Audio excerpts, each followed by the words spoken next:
ஒரு நாள் எறும்பும் பறவையும் தங்களுக்குள்ள ஒரு பந்தயம் வச்சுக்குது.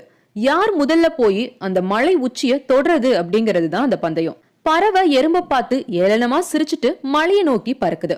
கொஞ்ச நேரத்திலேயே பறவை மலை உச்சிய தொட்டுருச்சு. மலை உச்சிக்கு போன பறவை மேல இருந்து கீழே இருக்கும் எறும்ப தேடுது. அப்போ எறும்பு மலையடிவாரத்துல இருந்து பாதி தூரத்தை கூட தொடல. எறும்ப பார்த்து பறவை சொல்லுது, எனக்கு முதல்லயே தெரியும் வெற்றி எனக்கு தான். பறவை கிட்ட ஒரு சின்ன எறும்பு போட்டி போடலாமா? எறும்பு பார்த்து கேலி செய்யுது பறவை.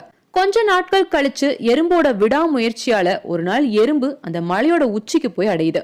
அப்போ அந்த பக்கமா மலைய கடந்து போன பறவை மலை உச்சியில இருக்கும் எறும்ப ஆச்சரியமா பாக்குது. அப்போ பறவைய பார்த்து எறும்பு சொல்லுது, வெற்றி அப்படின்றது எல்லோருக்குமே பொதுவானது. சிலருக்கு வெற்றி சீக்கிரமாவே கிடைச்சிடும், ஆனா சிலருக்கு தாமதமா கிடைக்கும்.